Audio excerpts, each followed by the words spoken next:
CITU Medchal Malkajgiri జిల్లా committee ఆధ్వర్యంలో ప్రగతి నగర్లోని సుందరయ్య భవన్లో మీడియా సమావేశం నిర్వహించారు.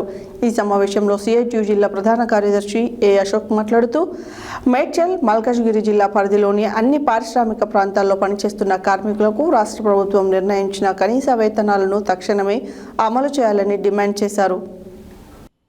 సిఐటియు మేడ్చల్ మల్కాజిగిరి జిల్లా కమిటీ ఆధ్వర్యంలో ప్రగతి నగర్లోని సుందరయ్య భవన్లో మీడియా సమావేశం నిర్వహించారు. ఈ సమావేశంలో సిఐటియు జిల్లా ప్రధాన కార్యదర్శి ఏ అశోక్ మాట్లాడుతూ మేడ్చల్ మల్కాజిగిరి జిల్లా పరిధిలోని అన్ని పారిశ్రామిక ప్రాంతాల్లో పనిచేస్తున్న కార్మికులకు రాష్ట్ర ప్రభుత్వం నిర్ణయించిన కనీస వేతనాలను తక్షణమే అమలు చేయాలని డిమాండ్ చేశారు.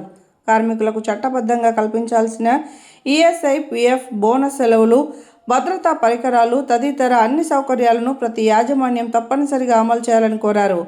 ఈఎస్ఐ, పిఎఫ్ సౌకర్యాలు లేకుండా పనిచేస్తున్న కార్మికులను వెంటనే ఆయా పథకాల పరిధిలోకి తీసుకురావాలని ప్రభుత్వాన్ని కోరారు. కార్మికులు కనీస వేతనాలు, చట్టబద్ధమైన హక్కుల కోసం ప్రశ్నించినప్పుడు యాజమాన్యాలు కార్మిక సంఘాల నాయకులను కార్మికులను బెదిరించడం, వేధించడం, ఉద్యోగాల నుండి తొలగిస్తామని హెచ్చరించడం వంటి చర్యలను ప్రభుత్వం వెంటనే అరికట్టాలని అన్నారు. కార్మికులకు రాజ్యాంగం కల్పించిన సంఘటిత హక్కులను పరిరక్షించాలని డిమాండ్ చేశారు. రాష్ట్ర ప్రభుత్వం విడుదల చేసిన జీవో నంబర్ 6ను జిల్లా వ్యాప్తంగా ఉన్న అన్ని పారిశ్రామిక ప్రాంతాల్లో ఎలాంటి మినహాయింపులు లేకుండా ఖచ్చితంగా అమలు చేయాలని ప్రభుత్వానికి విజ్ఞప్తి చేశారు.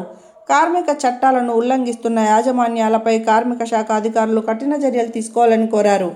ఈ మీడియా సమావేశంలో సిఐటియు సీనియర్ నాయకులు, మాజీ corporator Venkataramaiah, CITU municipal union గౌరవ అధ్యక్షుడు వెంకటరాజ్యం, సిఐటియు జిల్లా సహాయ కార్యదర్శి లింగస్వామి, సిఐటియు జిల్లా కమిటీ సభ్యులు రాథోడ్ సంతోష్, సిఐటియు మండల నాయకులు నాగభూషణ్, స్వామి, భాస్కర్ తదితరులు పాల్గొన్నారు. నిర్వహించాం. ఇప్పుడు జిల్లా కార్యదర్శి చెప్పినట్టుగా అది రాష్ట్ర పిలుపు, జిల్లా పిలుపుగానే భాగంగానే నిర్వహించాం. చాలామంది మన దగ్గరుండి సిఐటియుగా ఒక బృందం వెళ్ళి కార్మికులను కలిసి కంపెనీలో ఉన్న వేతనాలు ఏంటి, వాళ్ళ ఈఎస్ఐ, పిఎఫ్ ఏంటి, చట్టబద్ధమైన సౌకర్యాలు ఏంటి అని చెప్పేసి కార్మికులు కలిసి మాట్లాడినప్పుడు చాలా ఇబ్బందికరంగా ఉంది. అంటే ప్రభుత్వాలు ఇచ్చే జీవోలు అవి తాత్కాలికమైన జీవోగా మిగిలిపోతున్నాయి తప్ప ఎక్కడ కూడా కార్మికులకు ఇంప్లిమెంట్గా లేవు. ఎందుకంటే ఈరోజు ఈఎస్ఐ, పిఎఫ్ కూడా ఇవ్వని దుర్మార్గమైన ఆలోచన ఈరోజు బాజ్పల్లి యాజమాన్యం చేస్తూ ఉంది.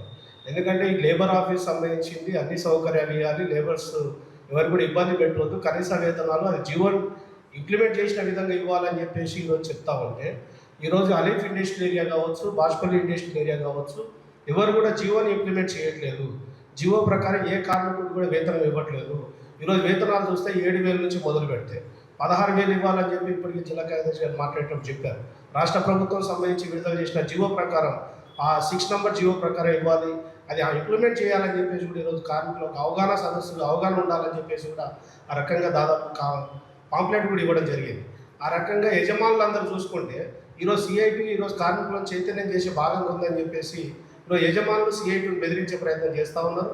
కాబట్టి అది ఈరోజు మొత్తం తెలంగాణ రాష్ట్రంలో ప్రభుత్వం ప్రకటించినటువంటి జీవో నెంబర్ 6ను అమలు చేయాలని అనేక పరిశ్రమల్లో జీవో నెంబర్ 6ను కూడా ఇంప్లిమెంటేషన్ చేయకుండా యజమాన్యాలు కార్మికులను శ్రమదోపిడికి గురి చేస్తున్నాయి. అందుకోసమనే ఆ శ్రమదోపిడి నుంచి విముక్తి కల్పించడం కోసం సిఐటి రాష్ట్ర కమిటీ ఆలోచన చేసి రాష్ట్ర కమిటీ పిలుపులో భాగంగా మొత్తం మేడ్చల్ జిల్లాలో కూడా అది బాజ్పల్లి క్లస్టర్లో కానీ, అటు చర్లపల్లి కానీ, జీడిమెట్ల కానీ, బాలనగర్ కానీ, ఉప్పల్ ఇండస్ట్రీలు కానీ, మొత్తం ఇండస్ట్రియల్ ఏరియాలో ఒక్కొక్క కంపెనీని సర్వే చేసి సర్వే ఆధారంగా వచ్చినటువంటి సమస్యల్ని ఐడెంటిఫై చేసి కార్మికుల దృష్టికి వెళ్ళేటట్టు, కార్మికులని ఆలోచింపజేసేటట్టు కరపత్రాల ద్వారా ఒక క్యాంపెయిన్ చేయాలనుకున్నాం. దాంట్లో భాగంగానే గత నెల రోజుల నుంచి అన్ని మన మేడ్చల్ జిల్లాలో ఉన్నటువంటి 10 పారిశ్రామిక ప్రాంతాల్లో ఈ కరపత్రాలు పనిచేయటువంటి కార్యక్రమం జరుగుతుంది. ఇది భవిష్యత్తులో కూడా ఇంకా కొనసాగుతుంది. కానీ ఇక్కడ ఏం జరుగుతుందంటే ఈ బాజ్పల్లి ప్రాంతంలో చాలామంది యజమాన్యాలు కనీస వేతనాలు అమలు చేయకుండా ఈఎస్ఐ, పిఎఫ్ చట్టబద్ధమైనటువంటి కార్మికులకు రావాల్సినటువంటి సౌకర్యాలు కూడా అమలు చేయకుండా మీడియా మిత్రులకు నమస్కారం. ఈరోజు సిఐటియు మేడ్చల్ మల్కాజిగిరి జిల్లా కమిటీ ఆధ్వర్యంలో ఇక్కడ మీడియా మిత్రుల సమావేశం నిర్వహించడం జరుగుతుంది. దీని ఒక ప్రధాన ఉద్దేశం రాష్ట్ర వ్యాప్తంగా సిఐటియు ఎర్రజెండా కార్మికుల సమస్యలను తెలుసుకొని కార్మికులను ఐక్యం చేసి యజమానుల యొక్క ఆగడాలను అరికట్టడం కోసం, కార్మిక శ్రమ దోపిడీని అరికట్టడం కోసం సిఐటి ఒక సర్వే నిర్వహించి సర్వే ఆధారంగా వచ్చినటువంటి సమస్యలన్నింటినీ కూడా వెతికి పట్టుకొని కరపత్రం వేసి కార్మికులు పంచాలని చెప్పేసి సిఐటి రాష్ట్ర కమిటీ డైరెక్షన్ ఇచ్చింది. దాంట్లో భాగంగానే మేడ్చల్ జిల్లాలో ఉన్నటువంటి ఒక 10 పారిశ్రామిక ప్రాంతాలు, అది అటు జీడిమెట్ల కావచ్చు, అటు బాలనగర్ కావచ్చు, అటు ఉప్పల్ కావచ్చు, చెర్లపల్లి కావచ్చు, మేడ్చల్ కావచ్చు, ఇట్లా బాచుపల్లి, ఇట్లాంటి ఒక 10 క్లస్టర్లలో కరపత్రాలు వేయడం జరుగుతుంది. ఈ కరపత్రాలు వేసే సందర్భంలో ఇక్కడ బాచుపల్లిలో ఉన్నటువంటి మేనేజ్మెంట్ కొంతమంది ఉడత ఊపు సప్పులకు భయపడించుకున్నా అని చెప్పేసి అట్లని భావించుందేమో, తాటాకు సప్పులాగా భయపెట్టాలనుకుంటుందేమో. కానీ సిఐటి నాయకులను బెదిరించేటువంటి ప్రయత్నం చేస్తుంది, కార్మికులను భయపెట్టించేటువంటి ప్రయత్నం చేస్తుంది, భయభ్రాంతులకు గురి చేసి కార్మికులను వాస్తవాలను చెప్పకుండా కరపత్రం వేయకుండా అట్లాంటి అడ్డుకునేటువంటి ప్రయత్నం ఇక్కడ మేనేజ్మెంట్ చేస్తున్నాయి. మేము ఒక మాట చెప్పదలుచుకున్నాం, సిఐటి ఎర్రజెండా ఇట్లాంటి భయభ్రాంతులకు గురి అయ్యేటువంటి సంఘం కాదు. ఇది మీ అలాంటి మేనేజ్మెంట్లను, వేలాది మంది మేనేజ్మెంట్లను నడినెత్తిన కాలు పెట్టి తొక్కి కార్మిక పక్షాన్ని నిలబడి అనేక పోరాటాలు నడిపినటువంటి చరిత్ర సిఐటి చరిత్ర. అందుకని మేనేజ్మెంట్లకు చెప్తున్నాం, ఇక్కడ సిఐటియు బలంగా ఉంది. బాచుపల్లి ప్రాంతంలో వేలాది మంది కార్మికులు ఉన్నారు. అందుకని రేపు భవిష్యత్తులో బాచుపల్లిలో ఒక్కొక్క ఇండస్ట్రియల్ సంగతి ఏందో చూడదలుచుకున్నాం.